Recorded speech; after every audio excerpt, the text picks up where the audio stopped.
أنتم الآن على موعد مع راديو دوغما لأعرفه. أهلا بكم أعزائي المستمعين في حلقة جديدة من برنامجكم من يجدها.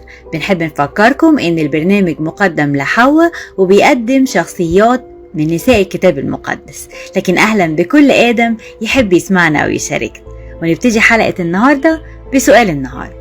السؤال بيقول: أنا جوزي راح السما وعندي أولاد، أنا ليهم الأب والأم والشيلة تقيلة عليا، حاسة إني بقيت وحيدة. إخواتي بيقولوا لي أنتي عظيمة وأنا بقعد أضحك. عظيمة على إيه؟ ده أنا غلبان.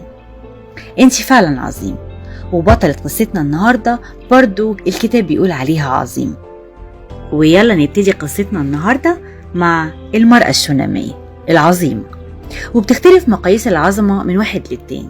ناس بتحكم بالمظهر، فهو عظيم عشان فلوسه أو ثروته أو مظهره، إلا أن دي كلها قشور. فلما اتكلم ربنا عن يوحنا المعمدان قال عليه أعظم مواليد النساء، وهو كان بيلبس وبر الإبل وبياكل جراد بري. فالعظمة مش باللبس ولا بالأكل ولا بالشرب. وفي ناس بتفتكر العظمة بالنفوذ أو الاستبداد، وفي ناس بتفتكرها في الفكر والثقافة والفلسفة، وفي ناس بيشوفوا العظمة في الاختراعات. لكن العظمة الحقيقية بتبتدي بعظمة الإنسان على نفسه وانتصاره على ذاته، ووجود معنى ورسالة لوجوده وحياته على الأرض. الخدمة والتضحية والبذل هي أهم مظاهر العظمة. وبطلة قصتنا النهاردة هي واحدة من العظيمات. ومع إننا حتى ما نعرفش اسم المرأة الشونامية، لكن كل اللي عرفناه إنها من بلد شونم شمال أورشليم. كانت من الطبقة المتوسطة الغنية، وبيتها كان من البيوت الزهرة في القرية، وكان عندها أرض، وكانت ميسورة الحال مترفعة، وواضح إن كانت وديعة محبوبة متواضعة ومعطاءة كريمة ومضيفة للغرباء. كانت تقية بتخاف ربنا وبتحبه، وبتقبل منه الألم بوداعة وتسليم ورضا وخشوع وحب. ويمكن علشان كده كانت مشهورة في بلدها. وبالرغم من ان المرأة الشونامية كان عندها حاجات كتير بتشكر ربنا عليها، إلا إنها كانت محرومة من إن يكون عندها أطفال.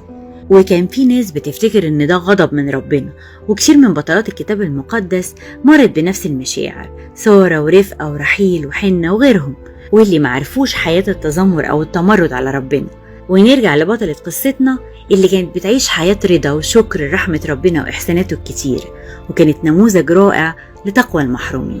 ولما راح إليشع يسألها إذا كانت عايزة حاجة كنوع من أنواع رد الجميل، إلا إنها قالت له إنها مش محتاجة حاجة، وما جابتلوش سيرة إنها عايزة تخلف. لكن إليشع مسكتش واتكلم مع تلميذه اللي قال له إن جوزها كبير في السن وما عندهاش أولاد، فوعدها بالابن. وهي طبعا ما كانتش متخيلة، لكن فعلا بعد سنة جابت ولد وفرحت بيه جدا ومل عليها البيت.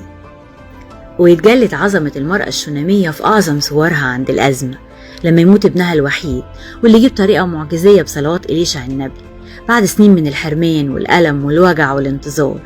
ولما الولد بقى صبي وتشوفه قدامها بيجري ويلعب ويروح لباباه في الحقل، فجأة تجيله ضربة شمس وهو عند باباه في الحقل، وتجري علشان تشوف ابنها وهي في انهيار وذهول، وتاخده في حضنها، وقرب الظهر يموت الولد في حضنها. طب ليه يا رب؟ المرأة اللي بتشوف انها عظيمة تستاهل كده؟ انه يروح منها ابنها الوحيد في ثانية كده ومن غير اي سبب؟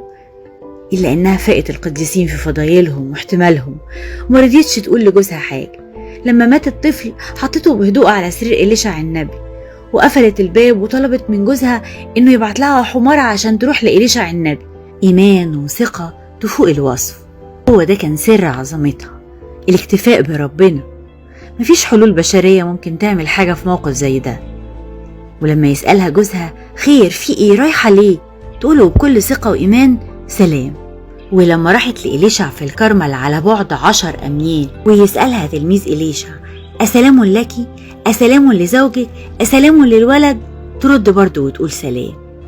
سلام إيه ده بس اللي بتتكلمي عنه؟ ابنك ميت في إيدك. طب ما كانش ربنا سمعها وفضلت عاقر كان يبقى أرحم. لما نورت حياتها بوجود طفل يموت كده من غير أي سبب؟ طب عياطي صواتي طلعي شحنة الألم والحزن اللي جواكي. جايبة منين السلام ده؟ أكيد من ملك السلام. راحت لإليشع وهي شايلة مرارة الألم بنفس راضية وروح وديعة. ما أعظمك. عرفنا ليه بقى وصفها الكتاب بأنها عظيمة؟ وقصاد الإيمان ده كله كان لازم يكون فيه معجزة. ويقوم الولد من الموت ويجري على أمه وتحضنه بمشاعر مختلفة من الحب والشكر والفرحة. يتدخل ربنا في حياة المرأة الشونامية بطريقة معجزية، وللمرة التانية بعد ما اداها الولد ودلوقتي بيرجعوا لها للحياة من تاني. ربنا ما بيباتش مديون، اللي بيعطي بسخاء ولا يعاير. حقيقي الواحد وسط التجربة مش بيبقى فاهم، لكن نصرخ ونقول أعني يا رب عدم إيمان. قصة المرأة الشونامية مليانة دروس، يا ريت نتعلم نخدم غيرنا بدون مقابل، نسامح ونغفر ونحب. خليكي خدومة محبة للآخرين، خدي من نبع الحب وفيدي على اللي حواليكي. يا ريت نتعلم نشكر في كل وقت، والأعظم إننا نشكر وقت التجربة، الوقت اللي بتكون الدنيا قفلت حوالينا من كل ناحية، لكن ربنا عنده كتير وعمره ما بيبخل على ولاده. ممكن التجربة تكون تقيلة، لكن ربنا شايل معانا. يوم ما تحسي إنك مش قادرة تستحملي مش قادرة تشيلي، خلي ربنا يشيل معاكي. اقعدي قدامه وسيبيله المشكلة وما ترجعيش تفكري فيها تاني. خلاص هي عند ربنا هيحلها. إلهنا محب وقادر. كتير من الستات شايلين هم البيت من مصاريف وأكل وشرب وولاد وتربية. ظروف فقدان الأب بيكونوا هما الأب والأم. التجربة بتكون صعبة مش سهلة، لكن حلها موجود.